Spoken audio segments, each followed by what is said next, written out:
Hello, this is Anna, the PrettyShepherd, and today I am here a little bit in the 60s to do an unboxing video, as well as make a very special announcement. Stick around until the end of the video to find out what it is, and now let's move on to the unboxing.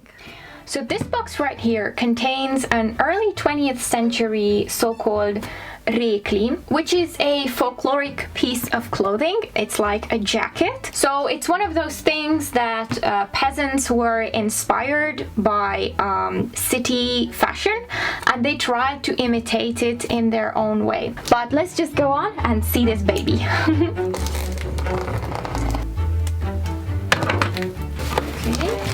Oh, I saw a little peek of it. Really beautiful. Oh my. Oh my. Oh, what a beauty you are. Oh my, I'm so thankful I got this. Oh my gosh. Oh, this is so pretty. This is so very beautiful. Oh, it's got some flaws which the seller did not tell me about, but that's okay. Obviously, it is a lot less fabulous than the 19-teens gown that I unboxed last time on my channel. This is, again, a folkloric piece of clothing. It's a piece of clothing from the wardrobe of likely a peasant lady. Obviously, yeah, it's not as bougie as that, but it's still so gorgeous in its own way. Let's just get right into the nitty-gritty of it. It is made of this beautiful moss green wool that is plaid. I would still guess that it's factory made. It has a bib front.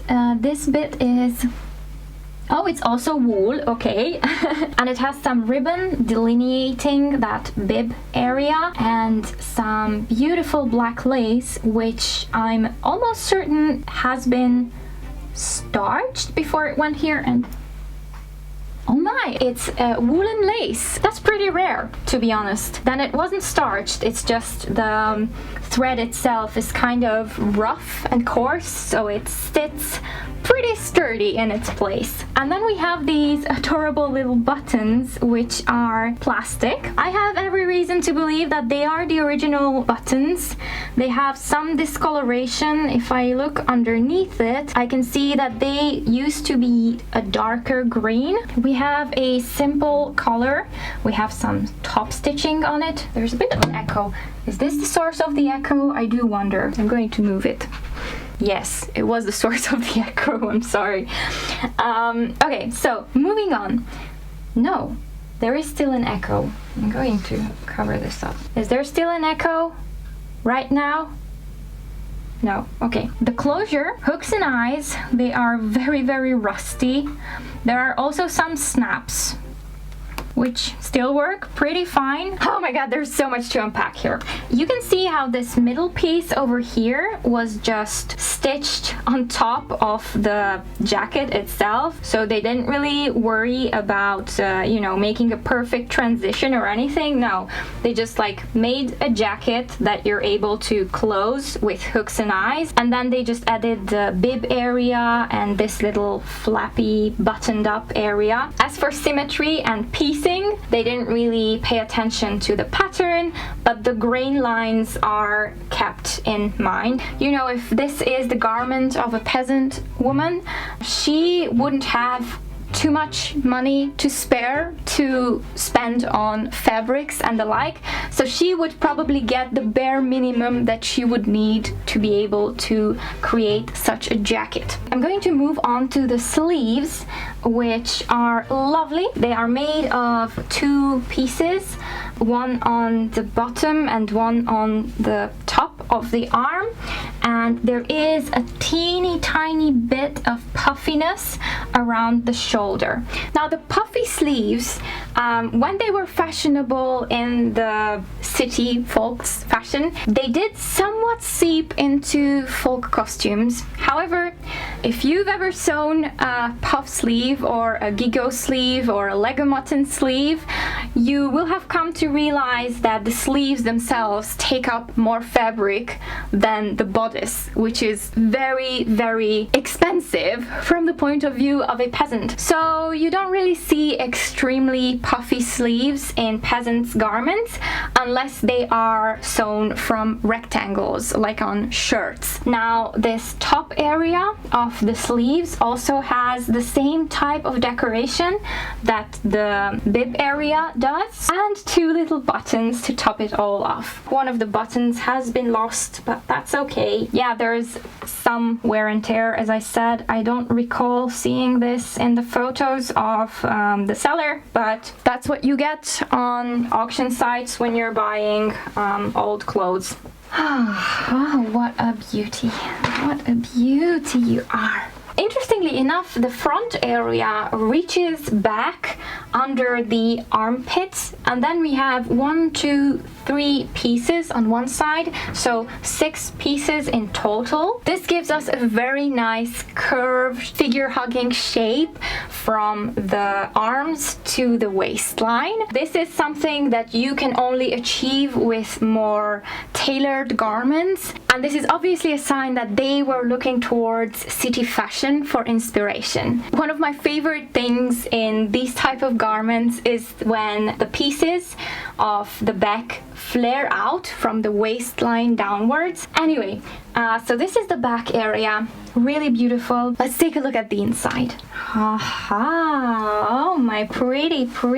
Obviously, it was machine sewn. For a folk costume garment, this is very, very beautifully finished. We even have these little snips around the waistline area. You can see these in very nicely structured Victorian clothing. There is some stitching by hand on the bib area just to make sure that these pleats stay nice and put. The lining itself appears to be some sort of sturdy cotton. It is also factory made. This little middle front area is lined with some other type of cotton. I would guess that it's either leftover from something else or it has been reused from another piece of garment that was worn out. They never threw anything away. If something got worn out, they would use that for the lining of another new garment. And then we also have this strip securing the raw ends of the jacket. This is a very, very neatly finished folk garment. I am so very happy to have bought this.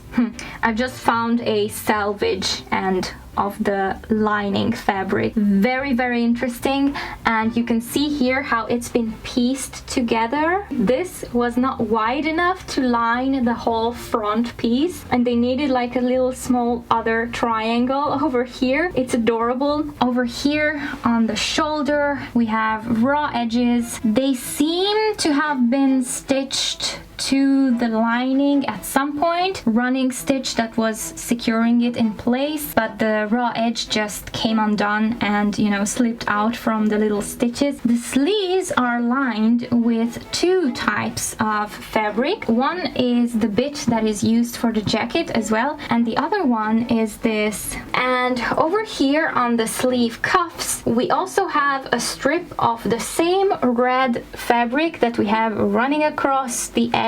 It is mostly done by machine, however the finishing touches, so like stitching the edge to the upper side of the cuff, is done by hand. And I can say the same for the way that the sleeve is inserted into the arm's eye. There are some adorable gathering stitches that have been left here for us to bear witness, and there is some very rough finishing done by hand. The lining of the sleeve is not finished quite as neatly as the lining of the jacket, so for some reason I think the person who did this really wanted the jacket to look very beautiful when, you know, they open it up like this, but she was still kind of lacking enough time to finish the sleeve as well, or didn't really feel like it. And oh my god, is that relatable. When you finish something so beautiful and then, you know, there's the sleeve that even if you want to take a look at it, you have to peek through in like a very very tricky way to be able to see it properly. Nobody's gonna see that. Like, why bother? You can leave it. It's okay. Absolutely relatable. Oh, so one more thing. This has been altered before. It does have marks from stitching over here. So somebody did make a little bit of a not pleat, what is it called? They made a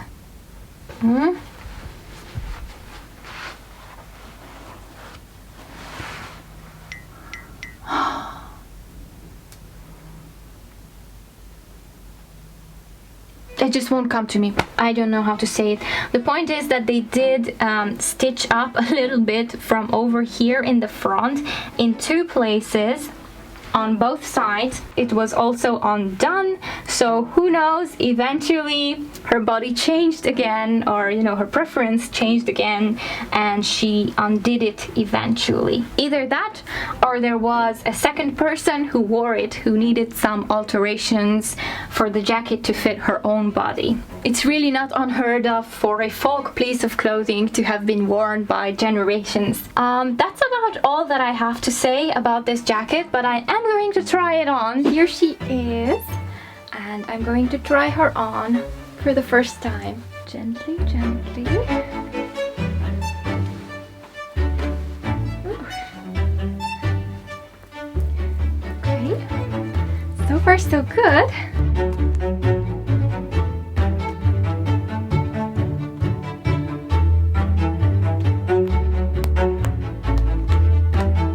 Wow, look at that!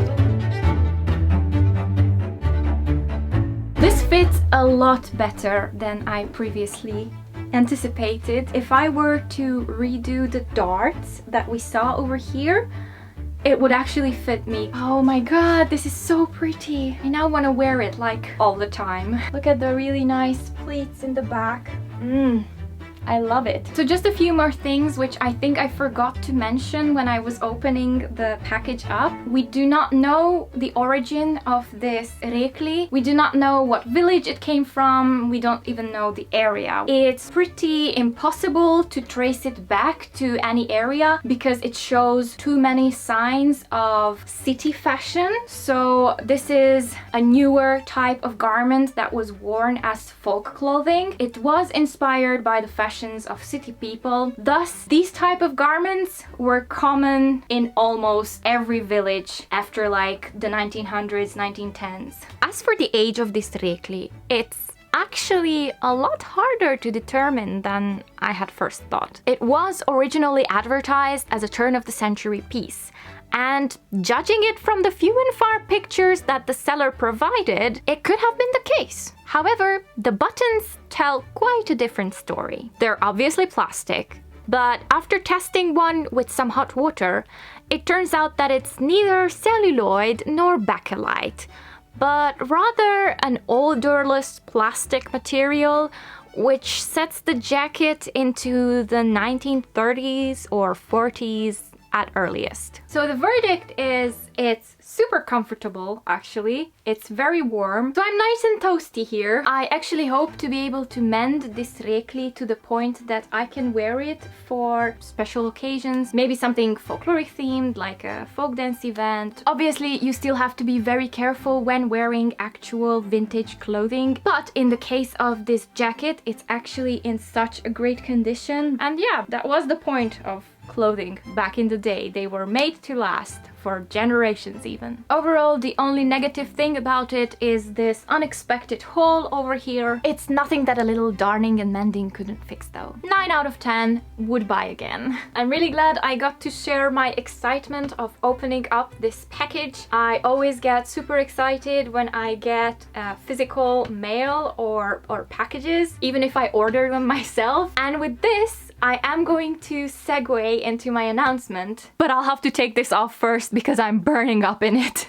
Whew. Okay, so if you've put 2 and 2 together and figured out what my announcement is, congratulations to you. Yes, it does have to do with mail and packages.